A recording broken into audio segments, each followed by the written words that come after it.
In the beginning, God created man in his image and according to his likeness. Every person possesses an equal and inviolable dignity that is inherent in their humanity.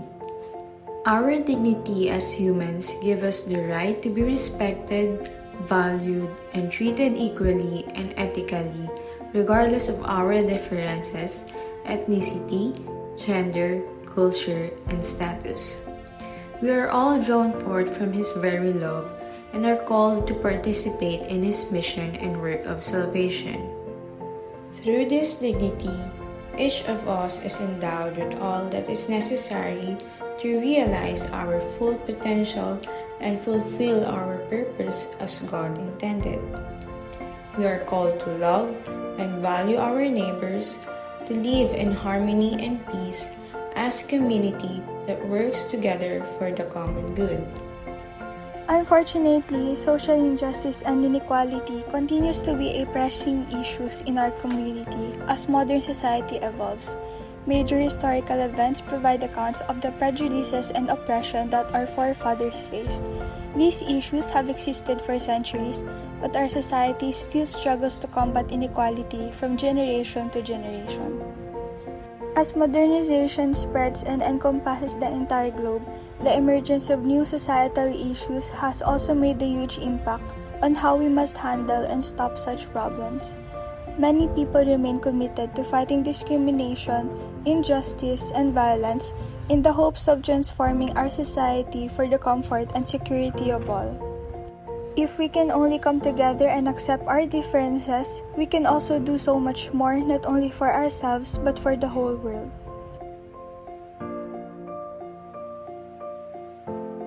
"50 years ago, Pope Paul VI wrote Octogesima Adveniens in commemoration of the 80th anniversary of Pope Leo XIII encyclical Rerum Novarum.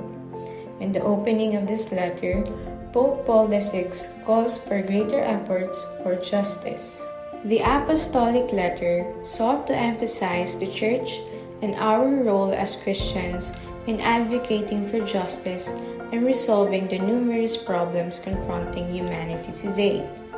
He highlights the importance of our involvement and participation in finding solutions to the issues of justice and peace.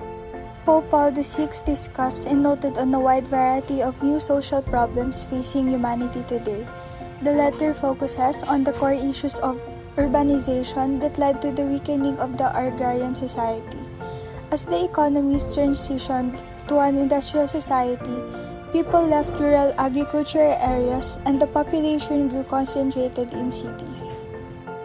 Urbanization may have the potential to positively transform all facets of sustainable development, including the fight against inequality.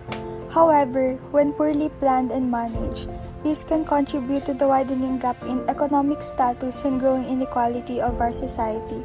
While industrial and technological advancements are made, many people continue to suffer, are forced to relocate, and some even die. Not all workers are given the same opportunity and rights that they are entitled to. Labor union rights have given employees the power to unionize and form organizations to pursue their collective interests. Despite constant pressure and demands on higher authorities, the plight and suffering of these workers go unrecognized. Many workers still suffer from high unemployment rate, low salary income, and poor working conditions.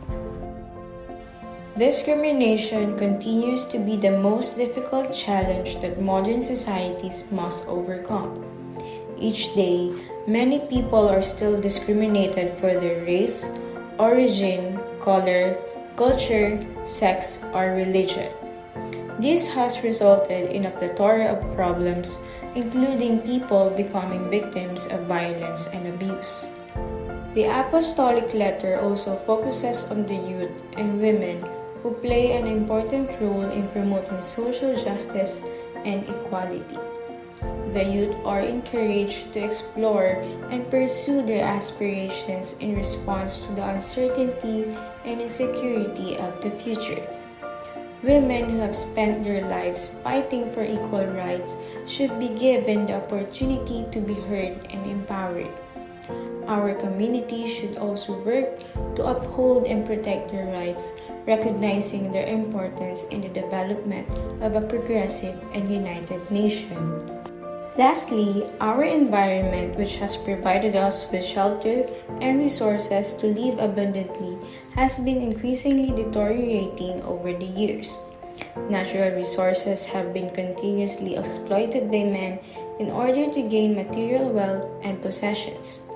If we continue to condone such behavior and turn a blind eye to global issues, what kind of legacy will we leave for future generations? Will there still be a future for coming generations to inherit? The Church calls us to take part in our society. The reflection from the Church highlights fundamental ideas in the light of experience.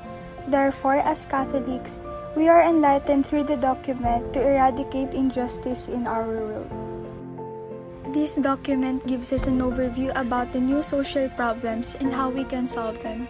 Issues from Catholic social teachings combine principles for contemplation, standards for evaluation, and directives for action.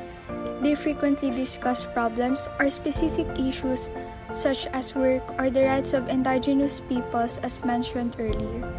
Through these, we are able to think of new solutions to new problems. We have the eyes to see, ears to listen, mouth to comfort, hands to help, and feet to walk. We have the duty to get involved in social and economic affairs in order to protect the rights of those who are unable to do so. Only when human rights are upheld and obligations are fulfilled can human dignity be preserved and a healthy community be achieved. As a result, everyone has a fundamental right to life as well as a right to the necessities of human dignity. We have the power to make a difference and the power to make this world a better place to live in. Our differences shouldn't be a hindrance in helping others. Through the Octogesima Adveniens, God calls us to take part in our journey and mission as Catholics. We are created in the image and likeness of God, so we must act like it. Through our local pastoral areas, we are able to help those in need and those who cannot defend themselves in times of injustice.